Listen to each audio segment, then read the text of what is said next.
Chapter 33 Greatness of Udi. Scorpion sting and plague cases cured. Jamnar miracle, Narayan Rao sickness, Balabua Sutar, Appa Sahib Kulkarni, Hari Bhav Karnik. In the last chapter, we described the greatness of the Guru. Now, in this, we'll describe the greatness of Udi. However, both are interlinked. The greatness of Udi is due to the spiritual grandeur of Baba. Preliminary. Let us now bow before the great saints. Their merciful glances will destroy mountains of sins and do away with all the blemishes of our character. Their talk gives us good teachings and confers on us invaluable happiness. Their minds do not know any difference, such as this is ours and that is yours. Such differentiation never arises in their minds. Their debts, obligations will never be repaid by us in this birth, as well as in many future births. Udi. It is well known that Baba took dakshina from all and out of the amounts thus collected, he spent on charity and purchased fuel. This fuel he put in the dhuni, the sacred fire, which he kept ever burning. The ash from this fire was called Udi, and it was freely distributed to the devotees at the time of their departure from Shirdi. What did Baba teach by this Udi? Baba taught us by this Udi that all the visible phenomena in this universe are transient as the ash. Our body is composed of matter of the five elements, will fall down after all their enjoyments are over and be reduced to ashes. In order to remind the devotees of the fact that their bodies will be reduced to ashes, Baba distributed Udi to them. Baba also taught by the Udi that the Brahma is the only reality and the universe is ephemeral, and that no one in this world, be he a son, father, or wife, is really ours. We come here in this world alone and we have to go from here alone. It has been found that the Udi cured many physical and mental maladies, but Baba wanted to repeat into devotees' ears the principles of discrimination between the unreal and the real. He taught non attachment for the unreal by his Udi and Dakshina. The former Udi taught us discrimination, and the latter, that is Dakshina, taught us non attachment. Unless we have these two things, it is not possible for us to cross over the sea of the mundane existence. So Baba asked for dakshina, and while the devotees took leave, he gave Udi as prasad, besmeared some of it on their foreheads, and placed his boon conferring hand on them. When Baba was in a cheerful mood, he used to sing merrily. One such song was about Udi. The meaning of this song was, "O playful Ram, come and bring with you sacks of Udi." Baba used to sing in very clear and tender tones. So, besides the spiritual implication of Udi, it had also its material significance. It conferred health, prosperity, freedom from anxiety, and many other worldly gains. So, the Udi has helped us to gain both our ends, material as well as spiritual. We shall now begin with the stories about the Udi. Scorpion sting. Narayan Motiram Jani of Nasik was a devotee of Baba. He was serving under another devotee of Baba by name Ramachandra Vaman Modak. Once he went to Shirdi with his mother and saw Baba. Then Baba himself told her that her son should start independent business. Some days after this prophecy turned true, Narayan Jani left service and started a boarding house, Anandashram, which thrived well. Once a friend of this Narayan Rao was stung by a scorpion, and the pain caused by it was severe and unbearable. Udi is most efficacious in such cases. It is to be applied on the point of pain, and so Narayan Rao searched for it but found none. Then he stood before Baba's picture and invoked Baba's aid, chanted Baba's name, and taking out a pinch of the ashes of the joss stick burning in front of Baba's picture and thinking it as Baba's Udi, applied it on the seat of pain and the sting. As soon as he moved his fingers, the pain vanished and both the persons were moved and felt delighted. Bubonic plague case. Once a devotee in Bandra came to know that his daughter, who was staying in another place, was down with bubonic plague. He had no Udi with him, so he sent word to Nana Sahib Chandorkar to send the same. Nana Sahib got this message and wrote, Thana railway station. When he was traveling with his wife to Kalyan, he had no Udi with him then. He therefore took up some dust from the road, meditated upon Sai Baba, invoked his aid, and applied it to his wife's forehead. The devotee was very glad to learn that his daughter, who was suffering for 3 days, began to improve from the very moment Nana Sahib invoked Baba's aid near the Thana railway station. The Jamner miracle. In the year 1904-1905, Nana Sahib Chandorkar was Mamlatdar at Jamner, in the Khandesh district, which is more than 100 miles from Shirdi.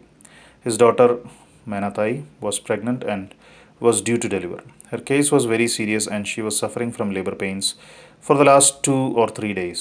Nana Sahib tried all remedies but in vain. He then remembered Baba and invoked his aid.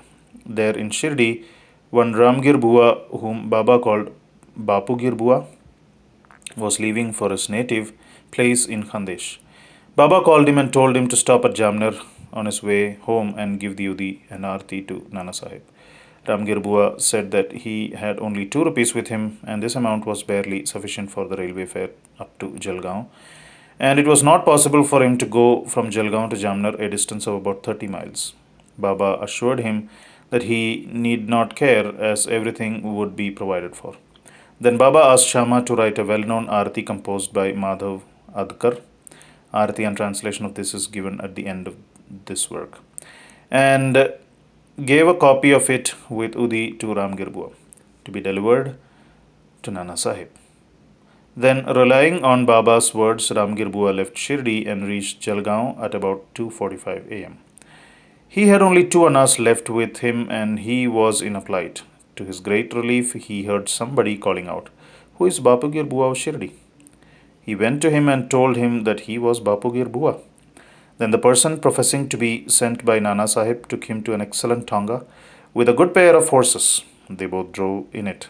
The tonga ran fast and early in the morning they came to a brooklet. The man took the horses for watering them and he asked Ramgir Bua to partake of some eatables. On seeing the beard, moustache, and the livery of that person, Ramgir Bua suspected him to be a Muslim and was unwilling to take any refreshments from him. But he satisfied Ramgir Bua by saying that he was a Hindu, a Kshatriya of Garhwal, and that Nana Sahib had sent these refreshments and there should be no difficulty in its acceptance. Then both of them took the refreshments and started again. They reached Jamner at dawn. Ramgir Bua alighted to attend a call of nature and returned within a few minutes, but found that there was no tonga and no driver. He was dumbfounded. Then he went to the neighboring Kachehri, and on making inquiries learnt that the Mamlatdar was at home. He went to Nana Sahib's house and gave to Nana Sahib Baba's Udi and Arati. At this time, Mainatai's case was in the most serious condition and all were in deep anxiety about her. Nana Sahib called out his wife and asked her to give the Udi mixed with water to their daughter to drink. He thought that Baba's help was the most opportune. In a few minutes came the news that the delivery was safe and that the crisis had passed away.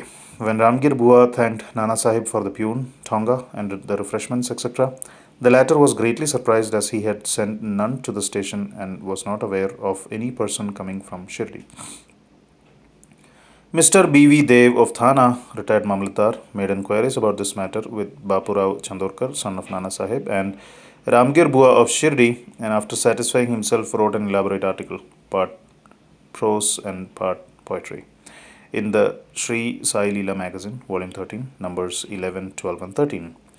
B.V. Narasimhaswamy has also taken down the statements of 1. Menatai, number 5, page 14, and 2. Bapu Sahib Chandorkar, number 20, page 50, and 3. Ramgir Bua, number 27, page 83, dated 1st June 1936, 16th September 1936, and 1st December 1936 respectively, and published them in his Devotees' Experiences, Part 3. The following is quoted from Ramgir Bua's statement. One day Baba called me to him and gave me a packet of Udi and a copy of Baba's Arati. I had to go to Khandesh at that time. Baba directed me to go to Jamner and told me to deliver the Arati and Udi to Nana Sahib Chandorkar at Jamner. I said to Baba that all I had was rupees 2 and asked him how that could take me by train from Kopargaon to Jalgaon and next from Jalgaon to Jamner. Baba said, God will give. Then that was a Friday and I started at once. I reached Manmad at 7:30 p.m. and Jalgaon at 2:45 a.m. At that time, plague regulations were in force and I had much trouble. I was to discover what I should do to get to Jamner. At about 3 a.m., a peon in boots, turban, and equipped with other details of good dress came to me and took me to a tonga and drove me on. On the way at Bhagur, I took refreshments. We reached Jamner early in the morning, and by the time I attended a call of nature, the tonga and its driver had disappeared. Page 83. Narayan Rao. Bhakta Narayan Rao, father's name and surname are not given, had a good fortune to see Baba twice during the latter's lifetime. 3 years after the passing of Baba in 1918, he wanted to come to Shirdi but could not. Within a year of Baba's Mahasamadhi, he fell sick and suffered much. All possible remedies gave him no relief, so he meditated on Baba day and night. One night he had a vision. Baba came through a cellar, comforted him, saying, Don't be anxious. You will be improving from tomorrow, and within a week you will be on your legs. Narayan Rao got perfectly well within the time indicated in the vision. Now, the point for consideration is this: was Baba living because he had the body, or was he dead because he left it? No, Baba is ever alive, for he transcends both life and death. He who loved him wholeheartedly gets response from him at any time and at any place. He is always by your side and will take any form, appear before the devout bhakta and satisfy him. Appa Sahib Kulkarni.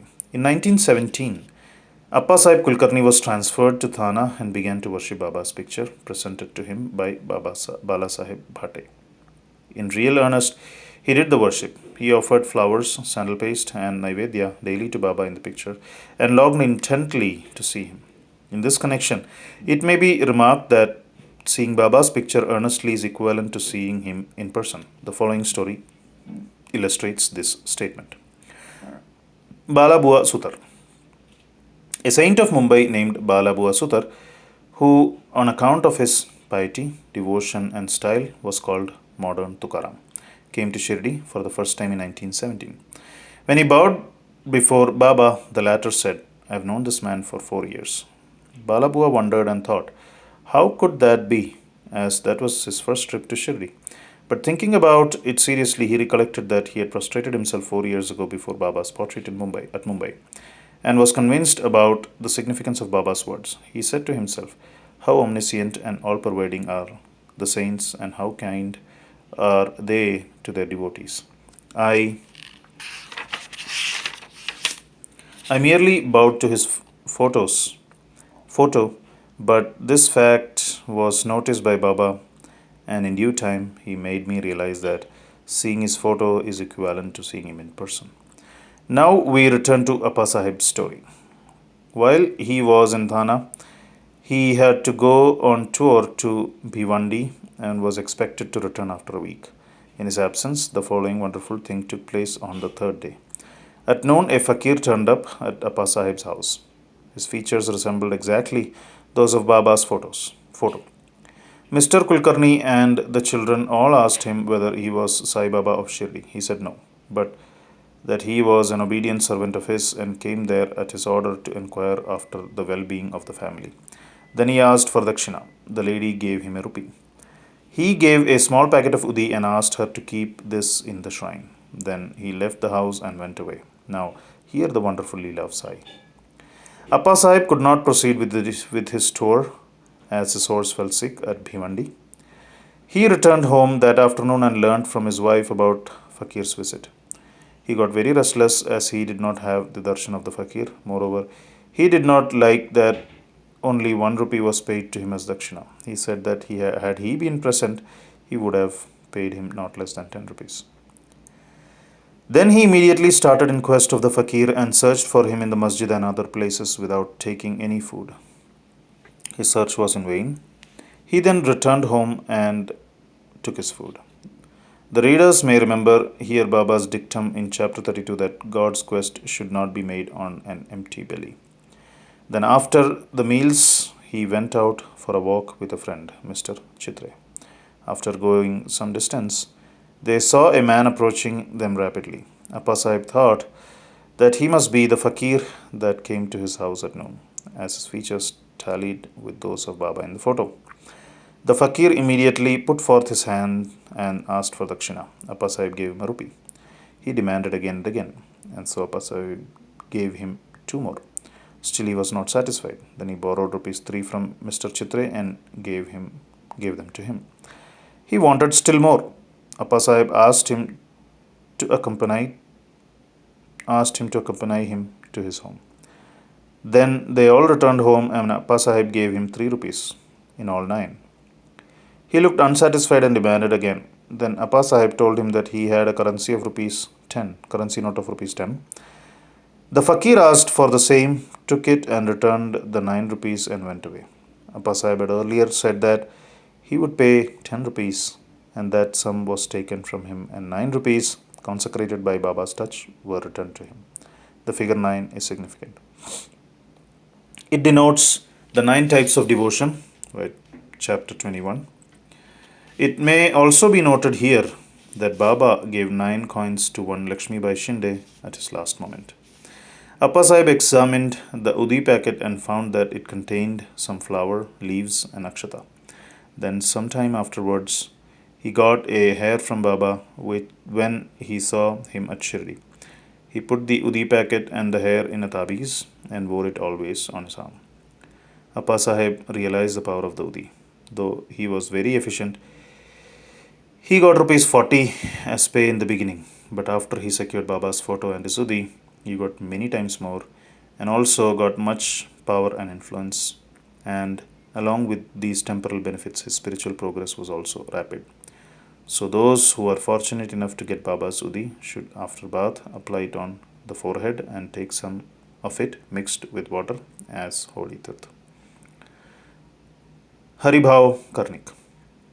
In 1917, Haribhav Karnik of Dahanu, Thana district, came to Shirdi on the Guru Purnima day in the month of Ashada and worshipped Baba with all formalities.